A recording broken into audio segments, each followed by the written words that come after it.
Hello बच्चों। तो guys अभी हम लोगों को आप सबसे आज मैं बहुत ही इम्पोर्टेंट बात करने आज आया हूँ। आप लोगों की जेईई मेंस एग्ज़ाम है जो आप समझिए आपके सामने खड़ा है। और बहुत इम्पोर्टेंट एग्ज़ाम्स है, इसमें आपको बहुत अच्छे करना बहुत ज़रूरी है।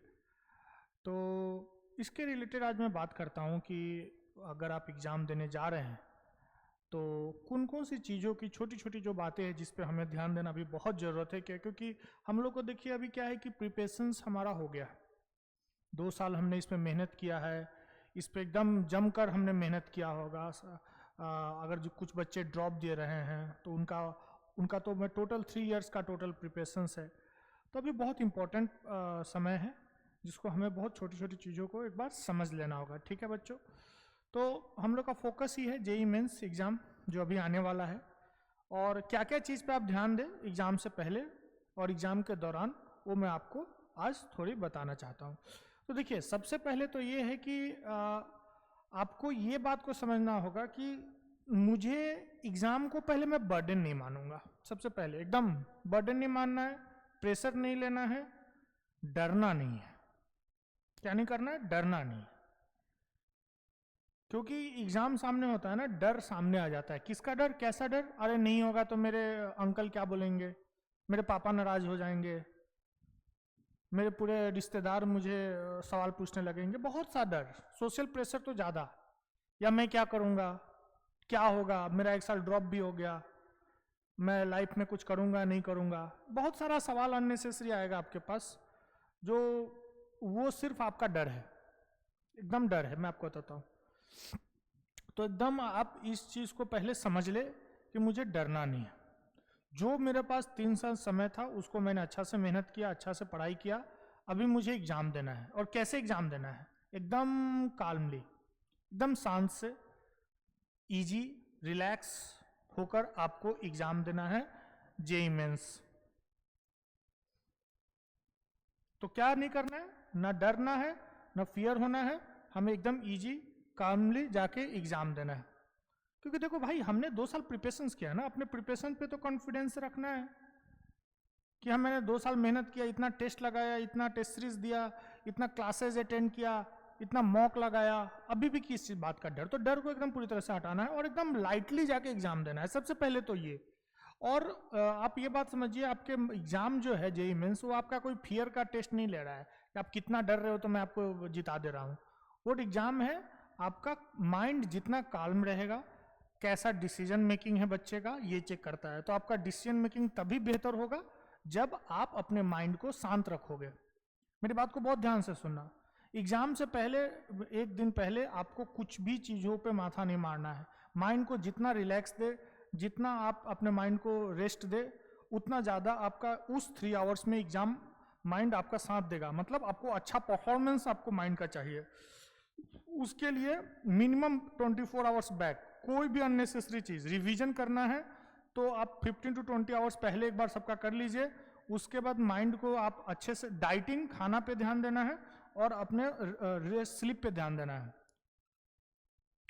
अच्छी नींद बहुत जरूरी है, ठीक है। उसके बाद आपको देख, अगर एग्जाम में हो तो आप एग्जाम में किन किन चीज़ों को ध्यान दें।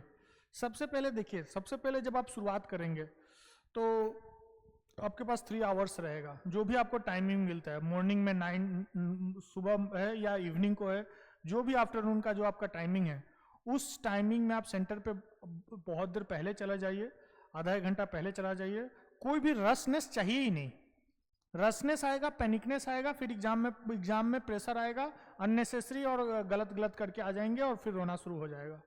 तो वो तो करना नहीं है। एकदम लाइटली शांत से रहना है, एग्जाम जाना है। एग्जाम देने के बाद जब आप पेपर ले, उस टाइम में भी आपको रश नहीं करना, अरे करने नहीं। उस वक्त भी बहुत पेशेंस का गेम है ये। पेशेंसली, साइलेंटली आपको चीज़ों को देखना है। जो सब्जेक्ट आपका स्ट्रांग है, फिजिक्स, केमिस्ट्री, मैथ्स में कोई भी सब्जेक्ट आपका स्ट्रांग है, उस सब्जेक्ट को, क्वेश्चंस को पहले पिक करना है, उससे मोमेंटम बिल्ड करना है। मोमेंटम बिल्ड करना है, उसके बाद जाना है उस सब्जेक्ट में जहां पे टफ है। कॉन्फिडेंस लेना है, ये नहीं कि पहले ही टफ सेक्शन पकड़ लिया और फिर बाद में फ्रस्ट्रेट हो रहे हैं। वो नहीं करना है, ठीक है। तो सबसे इंपॉर्टेंट चीज है कि हम अटेम्प्ट को उसको शुरुआती में हम उस क्वेश्चंस को पकड़े जो क्वेश्चंस हमारे लिए इजी है, जिसमें हमारा अच्छा कमांड है, जिसमें हम कॉन्फिडेंट है, ताकि हम कॉन्फिडेंस एग्जाम में बिल्डअप कर सके, ठीक है। उसके बाद है, ये भी बहुत इंपॉर्टेंट चीज होता है कि किस क्वेश्चन को आप छोड़ते हैं। देखिए कुछ क्वेश्चंस ये भी आपको समझना पड़ेगा कि किस टाइप का, किस कॉम्प्लेक्सिटी का क्वेश्चंस में मैं ज्यादा से ज्यादा समय नहीं लगाऊंगा, क्योंकि ये टाइम मैनेजमेंट का भी खेल है। तो आपको अगर कोई क्वेश्चन टफ लग रहा है तो उसमें कितना टाइम मुझे देना है, ये नहीं कि क्वेश्चन से लेके बैठ गया और उसमें समय लगा दिया फिर बाद में इजी क्वेश्चन छोड़ के आ गए, नहीं लगाना है। समय लग रहा है उसको छोड़ के स्किप करना है, पहले सारा इजी क्वेश्चन कंप्लीट करना है, फिर नेक्स्ट टाइप पे आके अटेम्प्ट करना है। नहीं हो रहा है, लग रहा है गलत है, तो गेस नहीं करना है, अरे ये तो ऑप्शन अच्छा लग रहा है, अच्छा लग रहा है का गेस नहीं होगा। आपको अगर लग रहा है कि हाँ मैं बाकी ऑप्शन को कैंसिल कर पा रहा हूं, तब आपको कोई गेसिंग आ रहा है तब ठीक है। ये आंसर अच्छा लग रहा है, ऐसे गेस करके मत आइए, अदरवाइज आपका नुकसान से होगा। तो गेसिंग अननेसेसरी नहीं करना है। स्मार्ट गेसिंग हो तो चलो कुछ रिस्क ले सकते हैं, बट अननेसेसरी गेसिंग, अच्छा लग रहा है, ये ऑप्शन सही लग रहा है, ऐसा हो सकता है, नहीं करना है। हाँ अगर मैं कैंसिल कर पा रहा हूं तो ठीक है, ठीक है। तो आपको छोड़ना भी जाना हो कि कुछ क्वेश्चन में मुझे छोड़ देना है ताकि मैं निगेटिव में ना जाऊं, ठीक है। नेक्स्ट है कि आपको बीच में कभी कभी, तीसरा पॉइंट और सबसे इंपॉर्टेंट पॉइंट है, ऐसा सिचुएशंस आ सकता है क्वेश्चंस के दौरान, या आप कुछ क्वेश्चंस को मिस कर रहे हो या कुछ सिली मिस्टेक्स हो गया एंड वो आपको टाइम ले रहा है, and suddenly you realize that कि अरे ये तो मेरा टाइम बहुत लॉस हो रहा है, एंड सडनली आपके अंदर प्रेशर और एंग्जाइटी आ गया है ड्यूरिंग एग्जाम्स। हो सकता है कुछ बच्चों के ऐसे होगी।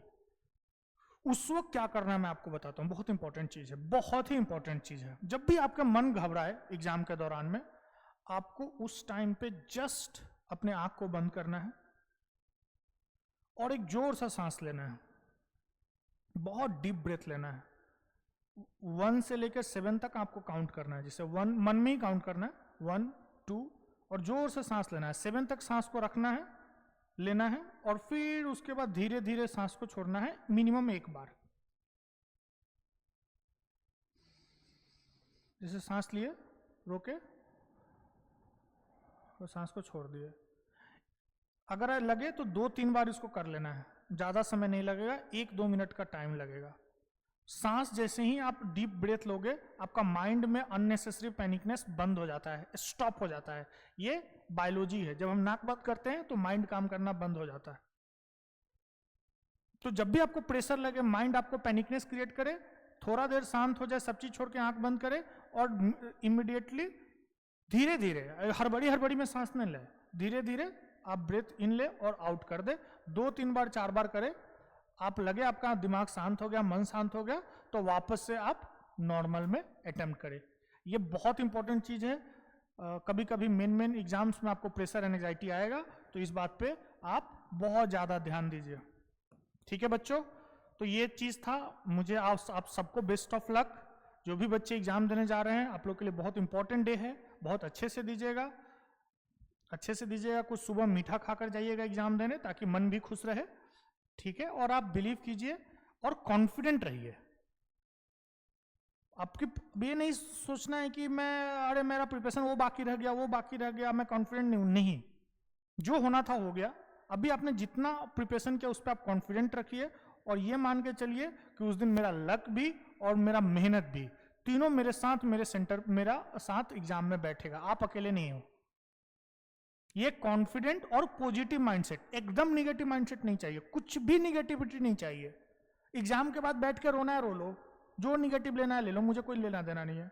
लेकिन एग्जाम के समय तक सिर्फ पॉजिटिविटी माइंड और कॉन्फिडेंट रहना ही रहना है। और डेफिनेटली आप अगर इस माइंडसेट में रहोगे तो 2 ज्यादा सही आंसर करके आओगे आप, ठीक है बच्चों। तो बेस्ट ऑफ लक, और क्रैक करना है बहुत अच्छे से। Thank you.